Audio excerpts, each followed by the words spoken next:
My introduction to Drytreck Arena is far from the norm. As anyone would tell you, life on Sasselia can be quite dull, and for me, even more so. I'm a traveling merchant on this desert continent, and outside of the markets in the kingdom, finding places to sell my wares is rather difficult. Though I can usually find my bearings from memory, all it takes is one bad sandstorm to confuse my sense of direction. Worst case scenario, I travel mindlessly in the heat until I reach my intended destination, or another fitting caravan in which to share my goods.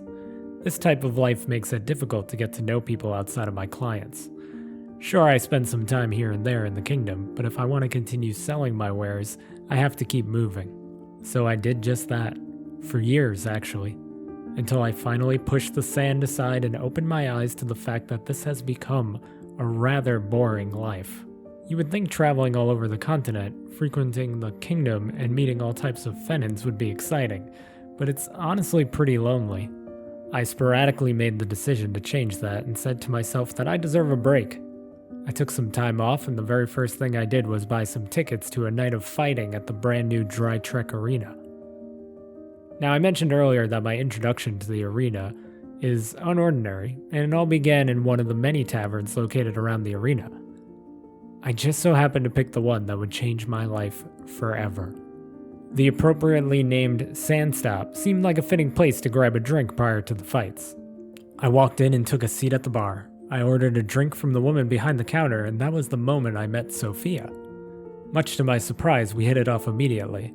I knew I had people skills from being a traveling merchant, but my luck with women in the past has not been that great, so I was shocked Sophia and I got along so well. To be fair, I thought she was just good at getting customers to spend money, but between helping others, she just kept returning to my spot and talking to me. I almost forgot I had tickets to the fight and considered skipping out on it to spend more time with Sophia. I had a lot of money saved up and could easily buy more tickets if need be.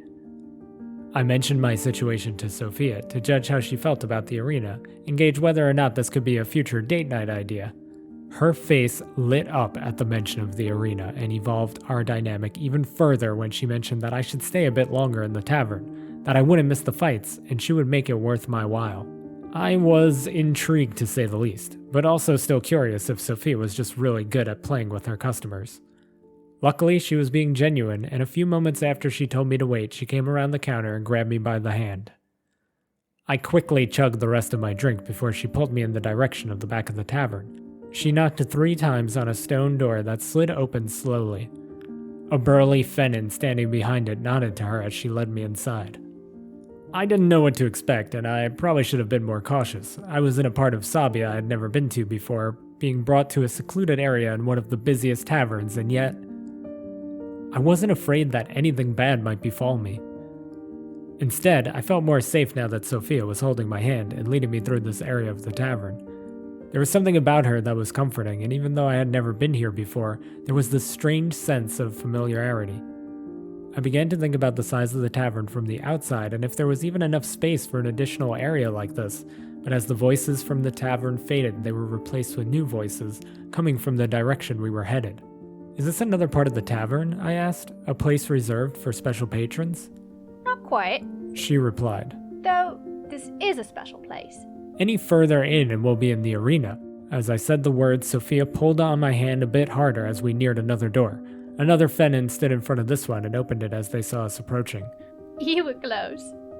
We're not in the arena. We're beneath it.